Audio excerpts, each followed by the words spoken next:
must have destroyed. Okay, I am here. I am honored to be here Okay. with our old elephant's longtime friend. I won't say old friend, Robert Thurman. Hello, Bob. Yes. How are you? So we are coming together again. Hawaiian shirts. Yes. Yes. Unpremeditated. Yeah. We had no idea. We did not coordinate this in the morning. And you have another book. What's your new book about, Bob? The new book is about bliss and wisdom. What a great subject. So why about bliss and wisdom? Well, because the main point of the book is to cheer people up that reality itself is bliss.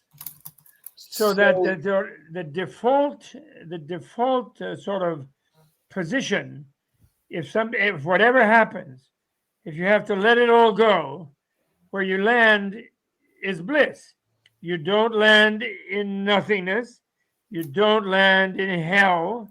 You don't land in some structured pure land, but you land in the infinite field we call the clear light of the void, or the clear light of emptiness, which is known only by bliss. And when wisdom merges with bliss, that's when you know it. Because what it means by saying wisdom merges with bliss is that you have the wisdom in your body, in every cell, in every subatomic particle, in every subparticulate energy. Yeah. And therefore you are bliss, you realize, by melting. I feel like with your hair, you're like the mad scientist in Back to the Future. That's right. So just to dial my this hair down, is a poor substitute for a Buddha cone head. You know, Buddha normally is a full Buddha is a cone head. And since I'm not a full Buddha, all I can have is hair. You know? Well, your hair is very blissful. So just so people understand, we all think these days, in these days of Trump and climate crisis, I know. It feels very conflicty and depressing and scary. So why are you saying, so how can we see reality as bliss? How does that work? That's the thing, by cultivating wisdom. Okay. Because it's one is the encouragement is that the bottom line, the default reality, et cetera, is bliss. We have something close to that, which is quite good, actually, compared to the old monotheistic thing, where everyone was threatened with potential hell or some horrible thing, or the alien being like conscripted by aliens or by put in a test tube by a computer as a battery. You know, we're threatened with all those sort of things. So in line of that, what the modern materialists promise us, for no good reason, but they just do it, and it's nice that they do. They promise us we'll just be nothing. So then we say, oh, we're so scared to be nothing. But actually, when our tooth is being drilled, we're happy to be nothing. Right. Anesthesia, and heroin addicts, no sensation. So my point is, the clear light of emptiness is not nothing. It's infinite life, infinite energy, beyond the ability of any body to capture single-handedly. But all bodies are enjoying it without realizing it. And therefore, we can realize it cultivating wisdom, meaning direct experience of what we are. And even saying that by itself and repeating it and let's say believing it, won't let us get the feeling. Only wisdom gets us. Right. Faith helps if it's a credible faith, if it's reasonable. Blind faith is crippling, but reasonable faith is helpful. But it's actual knowing that is the thing, non-dual knowing. So, Bob, what I love about your book, perhaps unlike our discussion of the last 3 minutes, which is very exciting and charming and good news, but it's confusing sometimes. What I love about your book is it's incredibly accessible. It feels really practical. It doesn't feel religious. Oh, good. It's very like straightforward. Like I can put my hands on it. I can understand what Buddhism is about, why I care. So why did you decide now is a good time to kind of unpack Buddhism and say, who cares if you're Buddhist, but here's what's great about it? Well, the reason is, I guess my root teacher nowadays, being His Holiness the Dalai Lama, Yeah. he about 20 years ago, I had translated some books on Tantra, which is normally traditionally esoteric. He actually asked me to translate them, but then some of his Mm. own teachers sort of acted like, "Oh, you shouldn't translate that. That's secret." Mm. And he and I, therefore, after I translated them, we decided maybe we won't publish them. Let's hang. Let's I don't know. Right. And then, but then that was 30 years ago. Then about 20 years ago, he said better publish them. And the reason is that everybody is misunderstanding Tantra, and it Right. was leading to kind of cults and and actually from outside the Buddhist world, a kind of deprecation of Tantra. Like Mm. Tantra's no good. It's just a bunch of sex and violence, and it's cults and gurus, and it's all bad. Right. So actually, it became necessary to reveal, sort of at least on a logical plane, what it's about, Tantra, which is acknowledging that bliss is the root of life, that life Mm. energy itself is bliss, Mm. and life energy, it's sort of, let's say, it's emphasizing the third noble truth that Buddha taught rather than the first one. The first one emphasizes suffering of the ordinary life, you know, Trump, the pink supremacists, I never say white because they're just pink. We're all Love pink. it. The Love pink it. supremacists and the crazy people, the Taliban, the ISIS, etc., who are misinterpreting Islam, actually behaving like that with women. Right. But anyway, my point is, uh, that's the suffering, and he emphasized that externally, not because people have to suffer. His whole point was he had to become free from suffering himself. And that was his discovery. But he then wanted to motivate people to get away from their ordinary moments of relief from the suffering, which they then think, oh, that's the best I can get. And he wanted to show them that those are not very good. He called them suffering of change because they don't last. And Mm. then he said, there's a real freedom from suffering you can really get. Because why? I got it. And I was a brat, spoiled prince living with a harem and a nice wife and family, and etc. I was going to be the king. Wait, And you were? that You were, sucked. Bob? No, Buddha said. No, I know. I'm teasing. Yeah. No, I'm not. No way. Yeah. I come from impoverished gentry. Yes. There we go. And I'm lucky that they're impoverished because it's very not healthy to grow up with a lot of wealth Right. because it makes you a little crippled. You feel like you can't do anything. You It's can buy harder. everything, but you can't Right. do it yourself. They But all forget like that. People who But grow the up Buddha with grew up with all this wealth and all this privilege, and he left all of it to try to discover the right, nature of life. right, and it's kind of it's a golden cage, golden prison, Right. right? Gloria Vanderbilt, etc. Right. So Right. anyway, so I'm lucky we were impoverished. Yeah. But anyway, I'm happy. I'm lucky now. I'm sort of professor with a retired professor with a pension, so I'm okay. I can Right. do my volunteer work for Menla and Tibet House and the Tibetan people, and I can do this. But precisely also another reason for my book.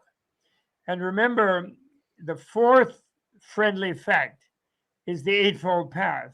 So most of the book is about that. So it deals with ethics and Mhm. right livelihood, or what I call realistic livelihood, realistic ethics. And so we're looking at the world riven by despotic people behaving crazily, harming others, and being harmed themselves, and getting no satisfaction out of that. And so I feel a Right. very strong compulsion as a great grandfather. I have great grandchildren, not Congrats. just only I have a lot of grandchildren and a few great granddaughters. And I can't leave them like Greta Thunberg complains, you're destroying our future. So I'm very anxious In fact, I'm dedicating my book and all my effort to Joe Manchin and Kristen Sinema, so they will vote with the other Democrats to forget the filibuster for the budget reconciliation, to make the change to green energy, and for the Voting Rights Act to prevent a new Jim Crow era from arising in certain states. Yeah. Well, thank you. I love that. So let me ask about that, Bob, because this is something I grew up loving politics, loving reading about politics, loving service and volunteering and activism. Yes, wonderful. Mostly because of my mom, but a lot of times in Buddhism, and I was irritated with my Buddhist community because they seem to hide in my, I wasn't necessarily correct, but they seem to hide in meditation. Your book talks about democracy a lot, which I love. Why is democracy, or how is it related to Buddhist ethics and the path? Oh, it's absolutely critical, because Buddhist democracy, in a way, the first example that we have of democracy in history is the ancient tribal situation of the small nation states, tribal nation states in India before Buddha's time and around that, in the sense that the so-called king, Raja, was constrained by a council of equals. And therefore, he couldn't just make all kinds of decisions. Maybe a bad one arose, but they wouldn't last long. And so in the old tribal thing, people had a say. And also the women were right there in the small scale society.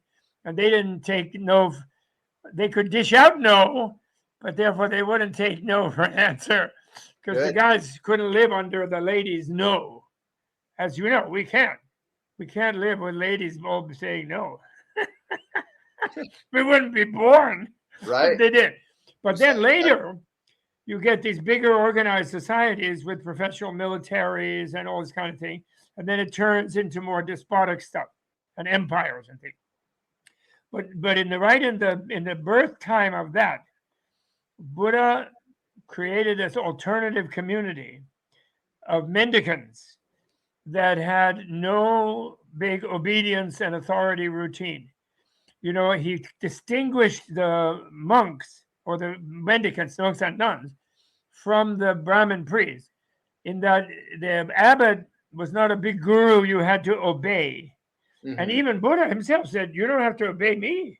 In fact, don't even believe what I say unless it fits your reason and common sense and eventually your deep experience. You know, all I can do, because ultimate reality is impossible to conceive of. It's a huge surprise. It's more than you can even imagine. It's like a cosmic super orgasm. I mean, even from your earlobes are having orgasm. Right. You know, outside your body, you're having orgasm because outside your body. You talk about Buddha. How do you say it? Buddhism. Buddhism. That's right. Buddhism. And that's the third noble truth. Right. And he's saying that's, of course, impossible to someone who's only had little spurts of pleasure here and there, and then immediate some sort of aftershocks.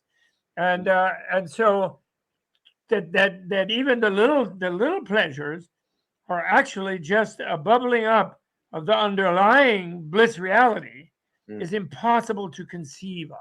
Wow. And so people even many people imagine nirvana as a kind of virtual nothing. Sort of, at least I'm out of here, you know, like an escape hatch into more or less nothing.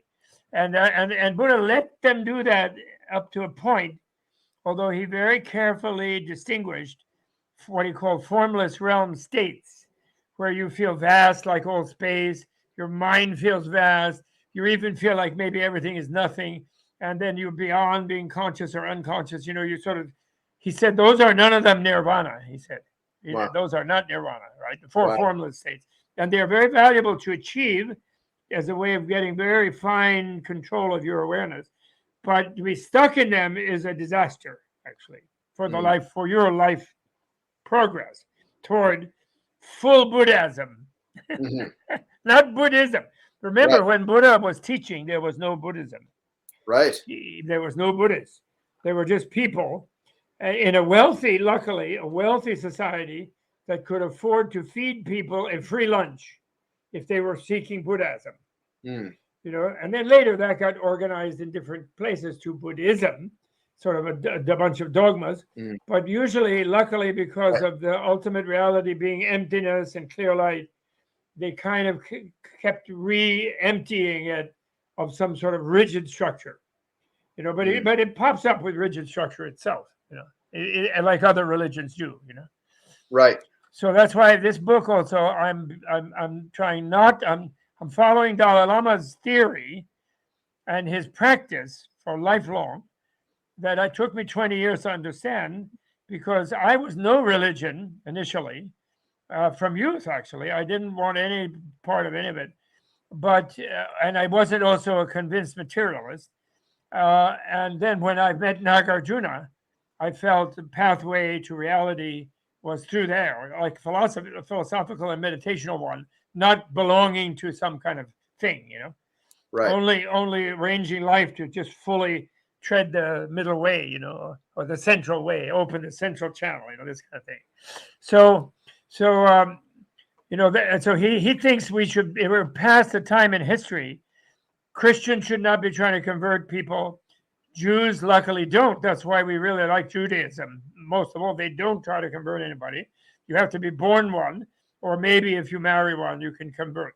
Right. But and then Muslims too much try to convert. Hindus, they didn't used to, but now they kind of do.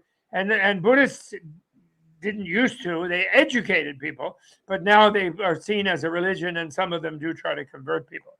But he's against it. Yeah. He said everyone should keep their grandmother's religion if they know what it is.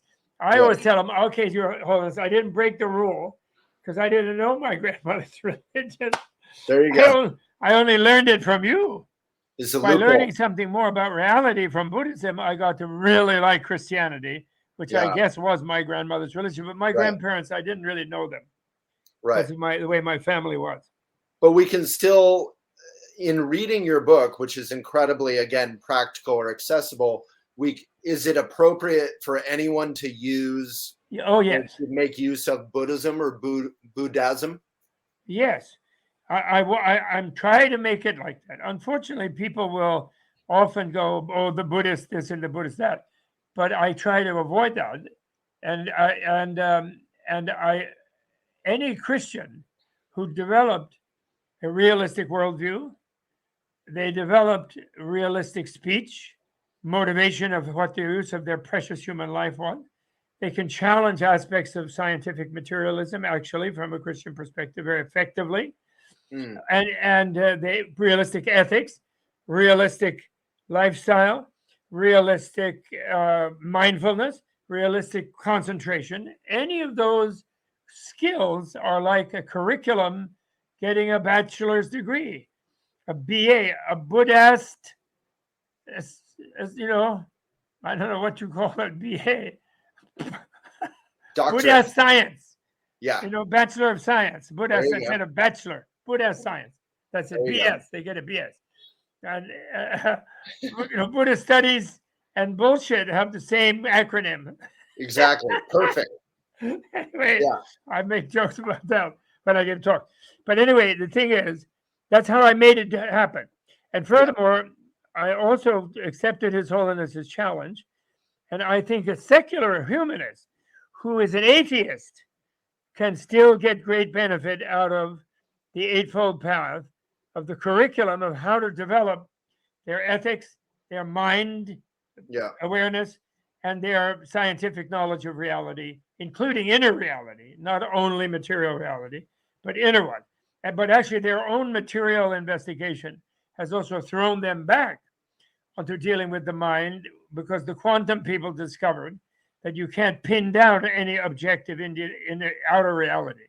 You know what I mean? It disappears under analysis, and therefore your mind interferes with the subjectivity and objectivity entangle, and therefore you have to be responsible for your mind, whatever it is. You have to look inside. And so everyone should be able to benefit And that's why I renamed the Noble Truths the Friendly Facts. Nice. Because Buddha used the word noble. Yeah. Because a good aristocrat has people depending on them, and they are responsible for those people. They don't want to harm them. They want to benefit them. They have what they call noblesse oblige. Not the bad one who wants to beat their slaves and so on, but the good one. And so Buddha said noble means a truly altruistic person from any class. They will feel responsible for others because they are empathetic with them. You know, they're empathic. And they feel how they feel, so they're not going to make them feel bad. So, but in more modern terms, who is the person who won't make you feel bad? You're a friend. You're a good friend. You just mentioned that I was a longtime friend, but not an old friend.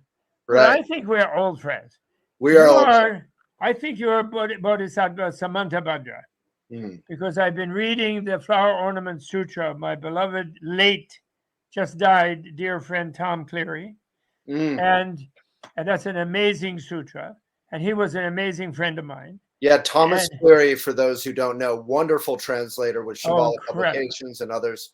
His Blue Cliff Record in particular, and his Flower Ornament Sutra, and all of his other things too. But those two in particular are just monuments of Chinese and Japanese translation scholarship. They really are. They surpass anything. And anyway, what in there is Samantabhadra Bodhisattva. And Samantabhadra was Facebook before Facebook. Because you know what he does? When you're Samantabhadra, which means 100% good, you know, totally goody. What he does, when he does anything, like he bows, he's aware that he himself is replicated in other dimensional universes, in every atom of his body and his environment, and even out to the ends of the universe, or beyond the ends of the infiniverse, what I call. And therefore, he multiplies the positivity of whatever he does.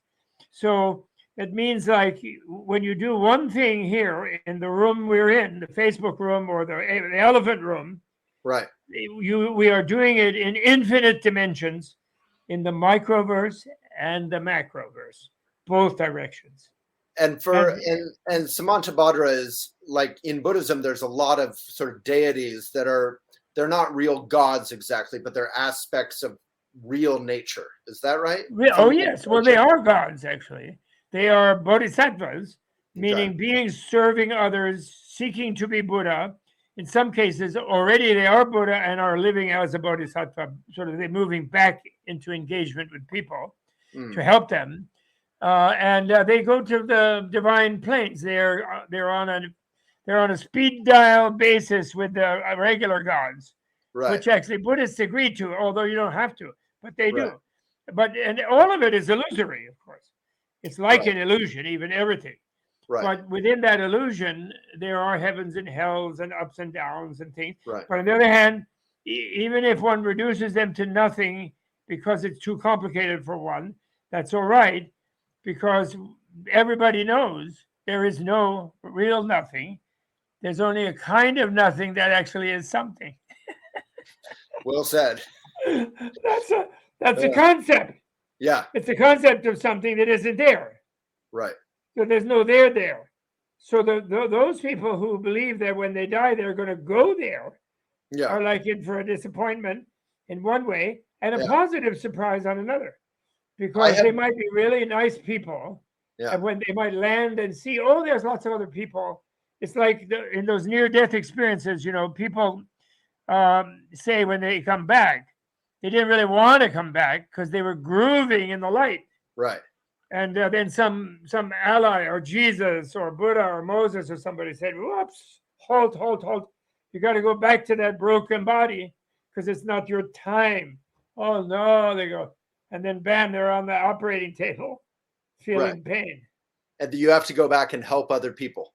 Yeah, well, I guess in that case, if you So speaking of, you know, helping other people. So we always get this question, but why does the Buddha start with the friendly facts? Why does he start with suffering why, America and capitalism, we just want to start with happiness and we want to be happy, good vibes only. Right. Why can't we just talk about happiness? Well, what it is the ancient way of talking about it is, still current, is he's like a doctor.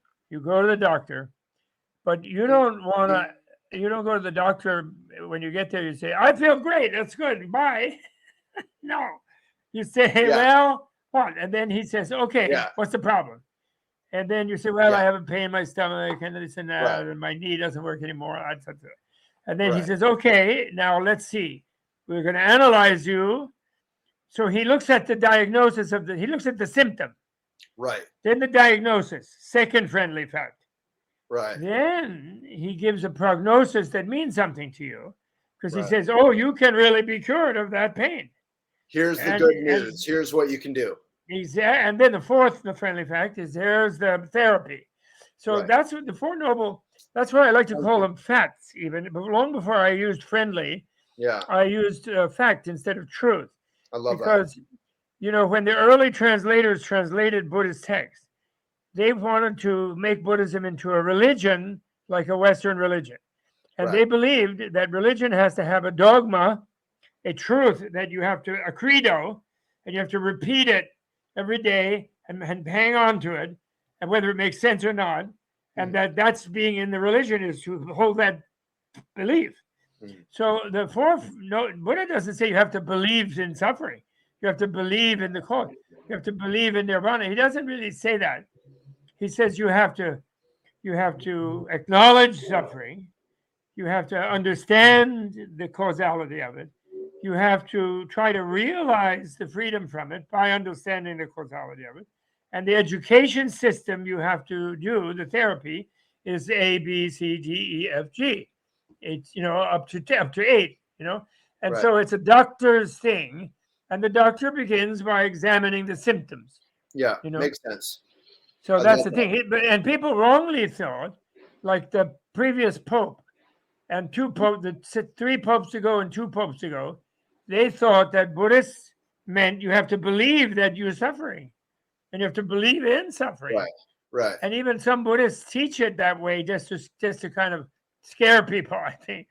But the point is, you don't have to believe. You just have to notice that it's happening, be aware of it, and then the only point of that is because you're giving a prescription of how to free yourself from it. And unfortunately, it doesn't include just following somebody else, because Buddha right away says, "I can't free you from it."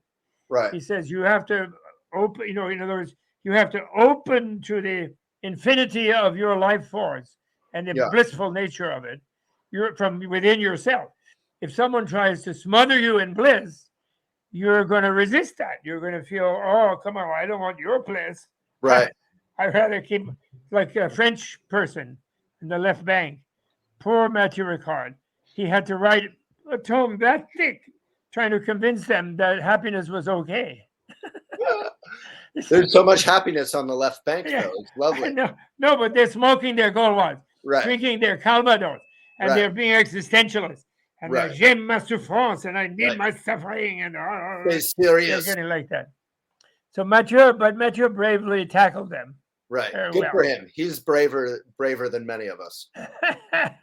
So let me ask, you've mentioned worshiping and all this. You've mentioned cults a few times.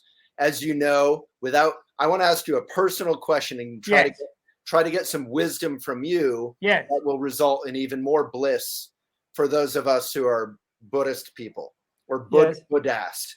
So I grew up in Shambhala, which is a wonderful community, but it has lots of problems. Yes. So how do we go forward for those of us who are actually Buddhist in a formal way? How do we go forward without buying into all this worship and cult stuff? Well, that's a misunderstanding of the guru role. Yeah. Causing the problems. And the misunderstanding, unfortunately, is had by some of the gurus themselves, right, as well as the people. And what the misunderstanding is that they're not hearing Buddha's original statement, which was so great. And in the case of Tibetan, since you're talking from Tibetan perspective, Sabshi Osel Turtel Dumaje. Duzi Tower Chuchi Cornie. Sula Tenjang Kor Mingube, Mima, Nakitsel to Chikwane, he said. So what that is profound peace, luminous clear light, uncomplicated and uncreated. Like the elixir of immortality is the reality I have experienced. Whoever I show it to, they just will never get it. So I'm not even going to talk to them. And I'm going to stay in the forest, in the garden here, and just hang out. And that's why his name Muni, Shakya Muni. Muni means the silent one. Huh. Now, what the reason? Now, then, of course, he did go and teach thousands and millions of people, and etc. Right. But the reason he said that is, I know everything because I experience it. I know it by having experienced it, by being one with it. But any verbal attempt to convey what I know will fail because it's inconceivable. Right. It's the ultimate tolerance, openness to cognitive dissonance, to hold the two opposite things in your mind without exploding your mind and without crushing either one, and yet being free in between, Yeah, you have the rabbit. You have the rabbit and the duck, remember? Exactly. It's unacceptable. And so therefore, when he did go teach, he was saying, guys, I'm just a friend. Kalyana Mitra. Okay. It's a friend that helps you. Mitra means friend. Right. And I'm your friend, and I am happy, and because I experienced realistically what the world is, and I'm confident you can. But just by me being confident you can, that's not going to make you do it. So I can't explain it to you, but I can give you methods where you can open itself because you're a human, which you achieved in evolution personally, not just your species. You individually did it. You came from being crocodile and a predator and whatever kind of weird and a food animal and whatever it was. You did it. And now you're this amazing, intelligent human with this sort of subtle, coarse brain and super brain around your brain, your subtle body around you and so on. You're an amazing person as an individual. And if you follow practices reasonably and use your reason right up to where it leads you into positive experience, you can do it. And that's what he did. So then later, there is a sort of very advanced level where the Buddha actually not only later actually in our belief system of what I think is reasonable too. I can argue it, and I do. Buddha himself taught Tantra, no question. It was not invented later by anybody else. Buddha taught it. He's the center of Kriya Samaja, whatever it is, Chakrasambhara. He's the one. He taught it, and he taught it to gods and angels and humans and everyone. Because once you're a Buddha, you're a teaching machine, but you're not a dominating machine. Right. Because you're showing freedom to people. Right. So you want them to be free. Right. And therefore, in the teacher-student relation, the more important one is the student, not the teacher. The teacher is serving the student. Now, some students like to be served by some kind of amazing performance art, where they produce miracles, and then I'm going to listen to that guy because he can levitate or whatever, So they sometimes do that if that's helpful. Others, like Milarepa's uncle, when his son told him, "Oh, Milarepa just flying over in the sky there on his way to Mount Kailash," so he said, "Where is he? I want to shoot him down." He pulled out his bow and arrow. He doesn't care he's flying, So my point is that's different things for different students. Right. So the complication in these things comes from the fact that when you receive initiation in this beautiful, exquisite anointment ceremonies, by the way, which I consider mistranslated as empowerment. I mean, it's like, if you call getting a driver's license an empowerment to drive, then then you can use empowerment. But if you, by calling it empowerment, if you think it's the same thing as filling in a tank with gas, which makes the car depend on the pump, then you're wrong. Ooh, you get the license, and then you are allowed to drive, but then you just have to drive, and the license doesn't give you skill at driving and so on. You have to practice driving. Right. Okay. So the original Abhisheka word, it means anointment, and it came from a coronation of a king. Now, a coronation of a king, the purpose of that in a good kingdom was to put a burden of responsibility on the person who's going to grow up to serve as the king, the crown prince or the crown princess. Right. And then they want to learn to be kind and not lose their temper and develop a rate of reason and make good judgment calls and to be able to serve the population. Right. It's not like you get juice from some other person and they somehow implant their mind in you, and therefore all you have to do afterwards is worship them. That's a big mistake. Yeah. On the other hand, they say this: in the ceremony, you have to think that, say you're being initiated into chakra sambhara, marvelous, fabulous male-female form of Buddha, like a non-binary form of Buddha. And say that. And then they say, if you want this to really take this anointment, you have to see that as indivisible from your guru. Okay? But that's in the ceremony. And it's like, when you go in a temple and see a statue of Shakyamuni Buddha, you are thinking of the real Shakyamuni Buddha somewhere. Right. You don't think the statue is Shakyamuni Buddha. That would be kind of idolatry. Right. Exactly. It would be stupid. But you respect the statue anyway, because it makes you think of the real thing. And so outside that mandala, therefore Tibetans had a wonderful popular saying: the best guru is the one who lives 3 valleys away. And in Tibet, 3 valleys away means going over 3 high passes. Right. And that's it with yaks and this and that, and it takes days and weeks. Yeah. And so they're not there to bug you like shine my shoes, right? Button my coat, or like serve me in some other more debasing way, Yeah. They're not there to do that. And in case someone was tempted, they can't do that. So like Milarepa, he never saw Marpa again when he went off to meditate. He just saw him in his mind. Wow. He didn't go there and drive Marpa's limousine. He did not mess with Marpa. He didn't get annoyed when Marpa was beating his wife, actually. Right. Which he occasionally did, unfortunately. Yeah. So my point is, these confusions have come because we haven't clarified that.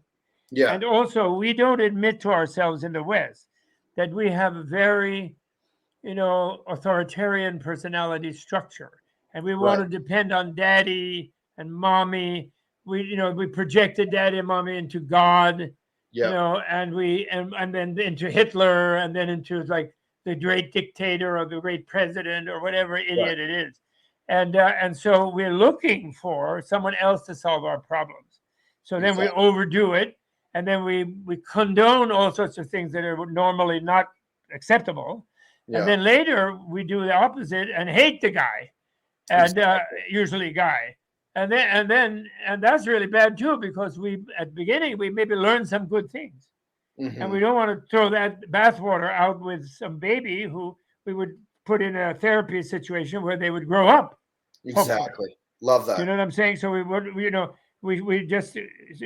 that's the problem. Tibetans were quite into it. You know the story about the nomad with the butter? I don't. So this nomad went to see a lama, very famous, highest, whatever, people blowing horns and high throne and all the doodads, all the theatrics, and big initiation, teaching, great thing. And he brought the best, freshest yak butter, wrapped in the plastic of Tibet, which was an intestine. Right? And he's there clutching his butter, and he's listening, and he's getting really lost in the teaching. First you visualize this, and then you visualize that, and then you visualize the other, and then the light comes, and this and that. And he's getting really frustrated. Yeah. So, but anyway, he sits there respectfully, and he's listening. But then he's a little bit steamed up by the end.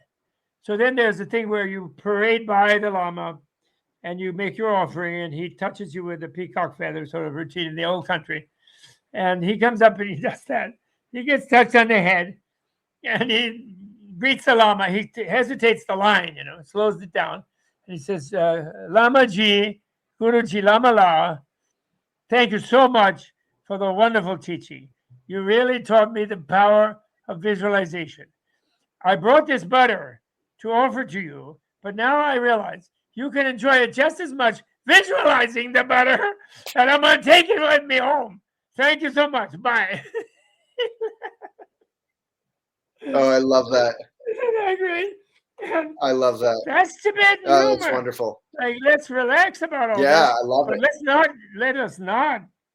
And the worst victim of these sort of scandals is the poor guy who was shoved into that guru position and who didn't really understand what it was about. Yeah. I don't care what his pedigree. I don't care what they call about him. It is said, like His Holiness Dalai Lama years ago, he said the only qualification of a teacher is whether the students benefit. Right. If they are harmed, that sucks. I don't care how many names they have. Yeah. Let's forget about this lineage crap. That's tribalism. Yeah. Lineage. Now, actually, there can be good lineage, of course. Sure. But the point is, it's the benefit to the student. Is the main thing.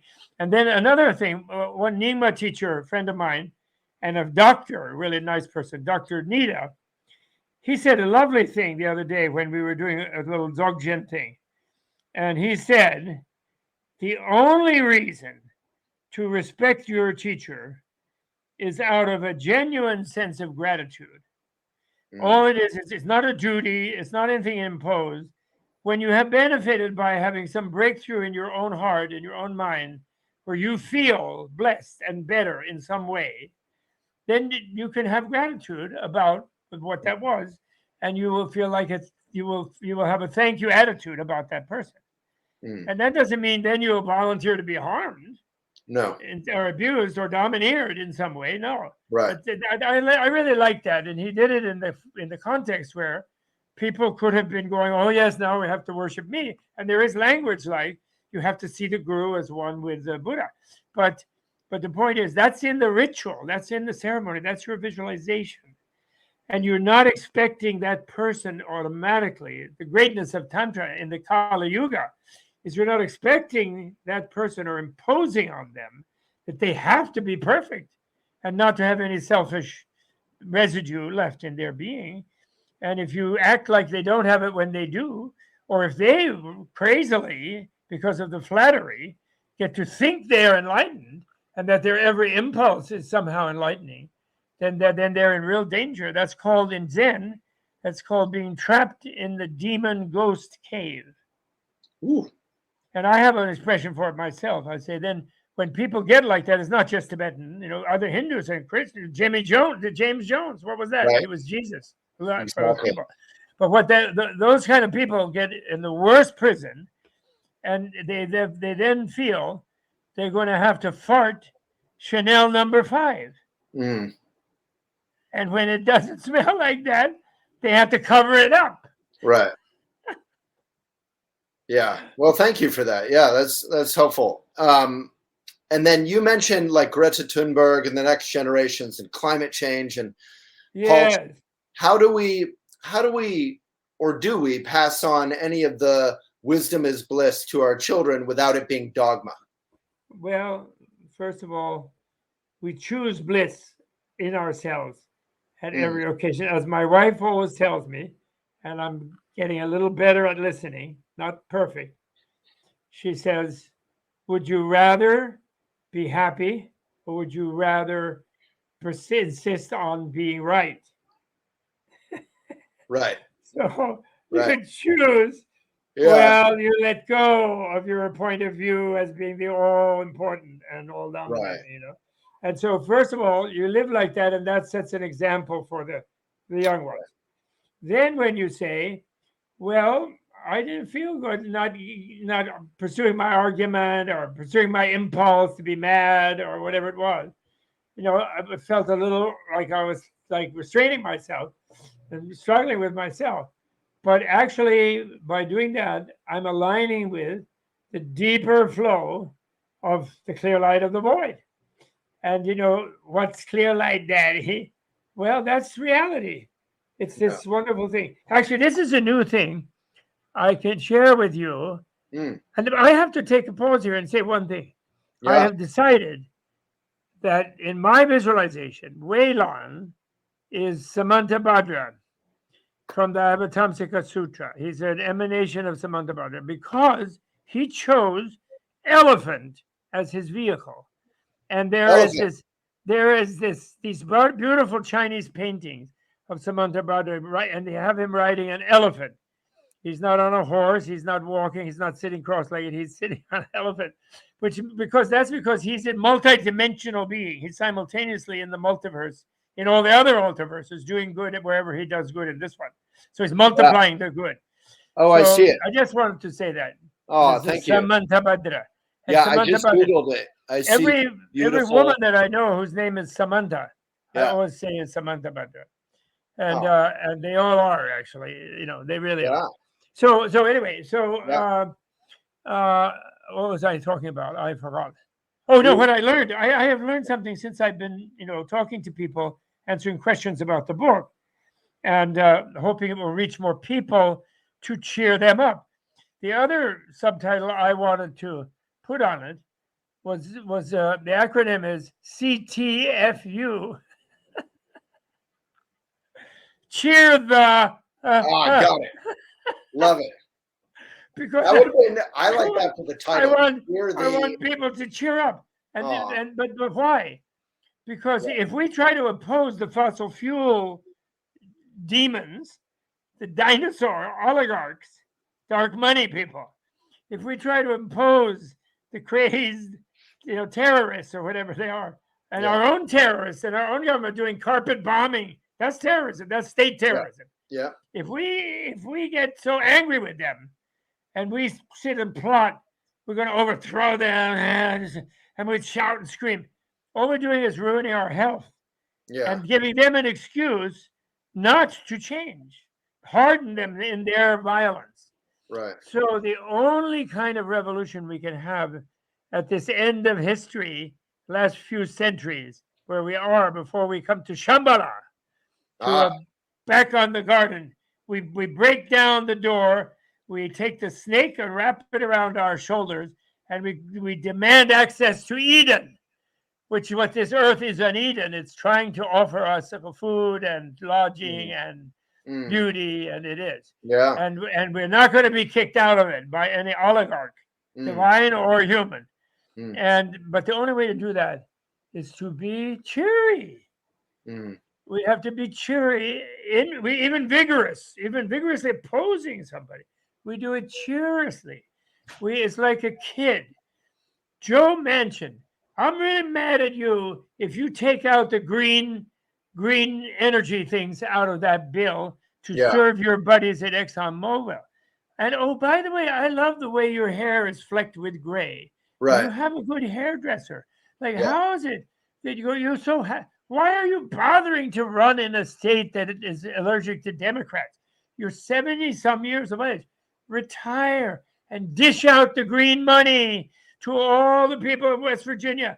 Have all the coal miners employed fund them to be employed in a union high salary tree planting organization instead of going into pits under the ground. And build gyms and meditation centers and health spas in every town. Let West Virginia be the Switzerland of the East Coast. And the name on the fund you can distribute that the green people will give you will be called the Joe Manchin Fund, Happiness Fund. And just take a break and vote to suspend the filibuster, only in this case. Yeah. Because believe me, if you do it in this case and put the bright money of the government against the dark money of the lunatics, then you will be happy and they will be happy. And everybody will relax. So that's the only way we're going to succeed. I love that. So you're being cheerful in your activism, cheerful in your, I think a lot of times Americans, we love to good vibes only. We love to wrap ourselves up in happiness and ignore compassion. Right. But you're saying being cheerful in your compassion. Absolutely, because why? It's logical. It's not just I'm not demanding. Happiness or bliss is compassion. It's the energy of compassion. Oh, I love that. Who wants the person's compassion who comes to you and says, "Oh, you're really miserable. It's terrible. I'm even more miserable, but I'm so sorry for you." Yeah. Well, okay. So we're wallowing together in misery. Right. That doesn't help. It is, oh, you don't need to be so miserable. Here, let's have a aspirin, have a warm compress. Here, have an ice pack, something. Someone who's got the energy to see how to find the silver lining, find how to make it better. That's the kind of compassion we need. That is the energy of compassion. And compassion, actually, in action, is called upaya.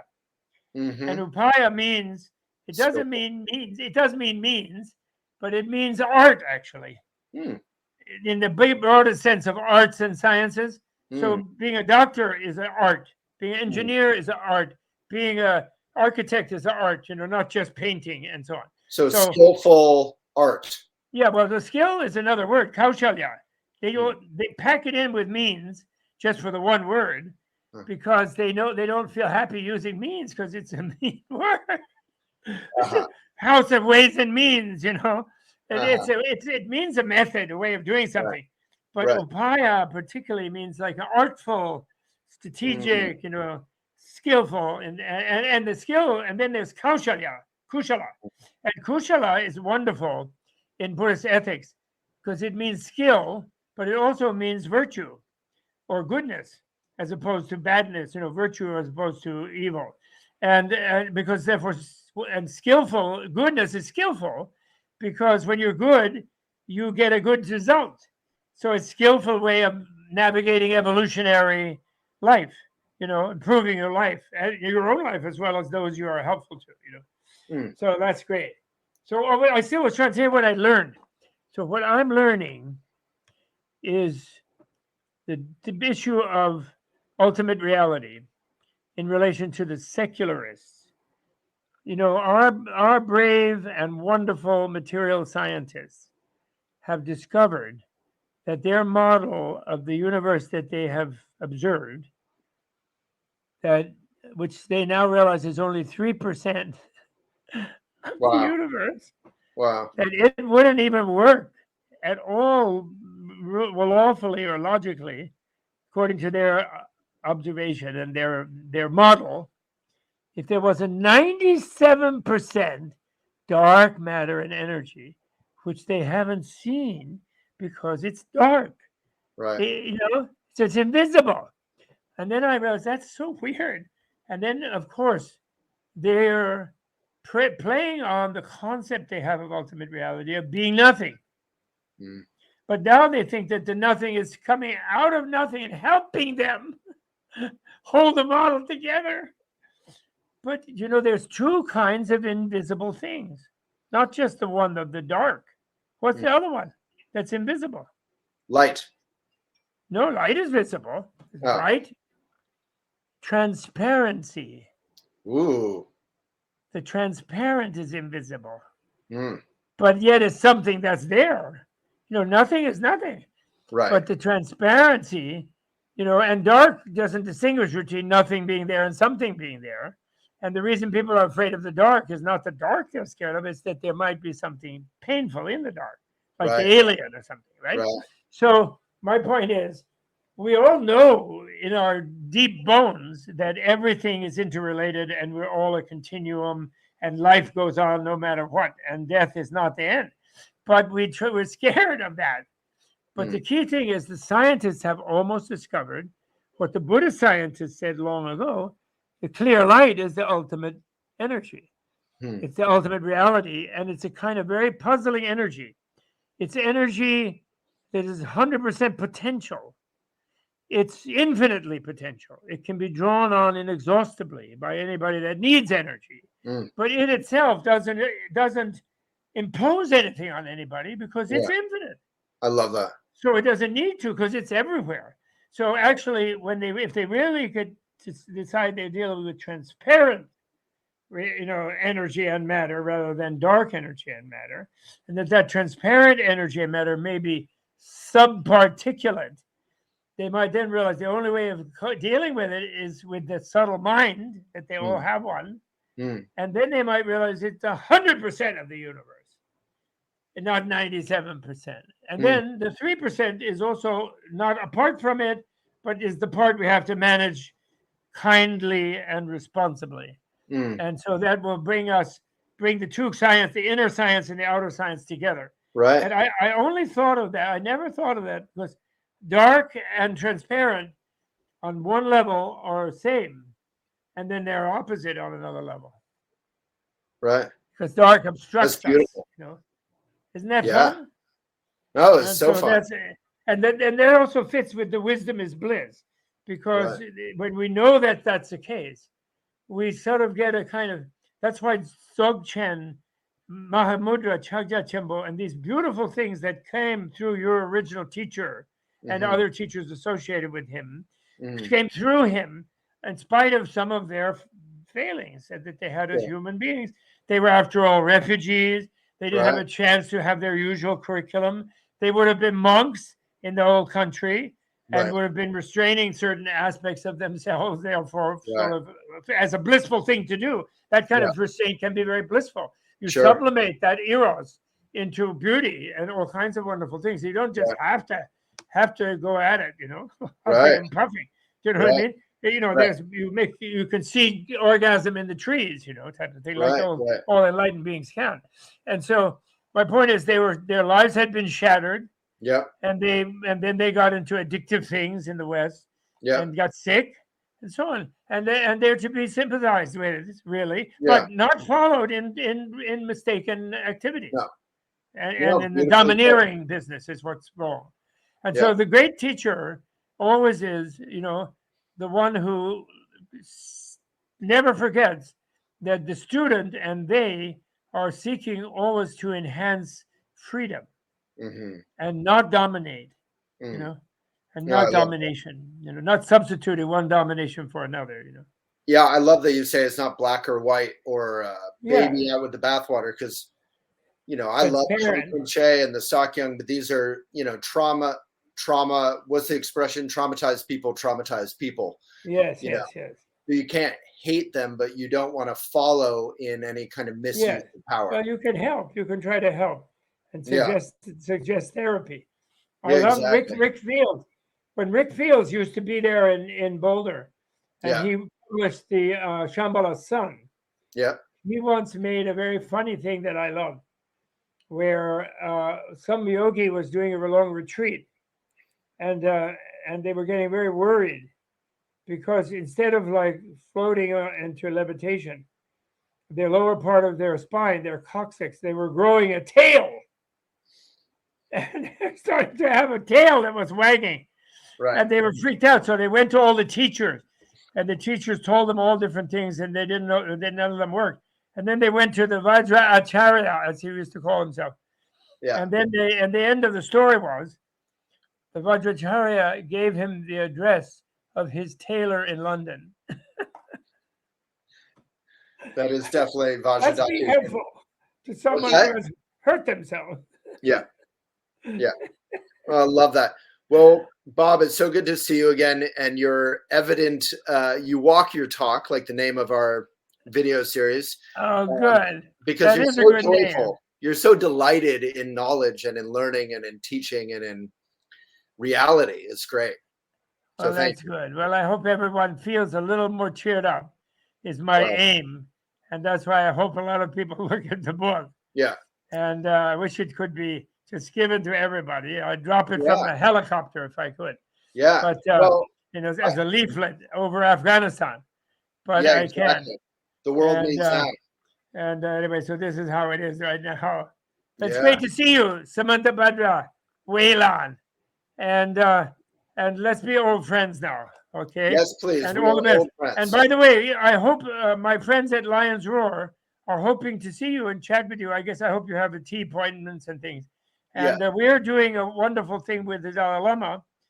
We've been doing these summits together, and we're very touched with Tibet House. When I say we there, I mean Tibet House, the Dalai Lama's cultural center in America, to show and it's called Toward a More Compassionate Society, and it's to show. And we have like the mayor of Louisville. Imagine he's so far out. The mayor of Louisville, it's proclaimed Louisville to be a compassion city. And then the police went and they shot Breonna Taylor by accident or by recklessness. Right. And so recklessness. And then he's had to deal with that and try to keep alive the thread in the middle that compassion is the ideal of the city. And he's doing it. Yeah. And he's done it. And he's going to tell us how he did it. He'll Good for him. And this sort of thing. We have about 20 people Yeah. sharing online in October. So they're hoping that you'll work with them and help you. And I hope you do. And I add my plea from Tibet House that you do that. And thank you. And I hope to see you and visit you more, even when I'm not pushing a book. Anytime. I really do. All right. And I want to say to anyone who's still watching, so your book is so easy to understand and helpful and fun. So please read it. And Bob, we'd love to have you back anytime. Thank you, Waylon. All the best. Okay. Dedicate the merit. And may everybody become a Samantabhadra and live in all dimensions at once. Take it easy. Thank you, sir. Bye. Thank you. Do I need to leave this on for uploads or downloads or anything? No, we'll close it. You can close it all you like. Thank you, everyone. Bye, everyone. And thank you, Waylon. Have fun. Thank you. I hope the weather is good up there in Canada. Yeah, it is for once. Wonderful. Wonderful. Yeah. Great.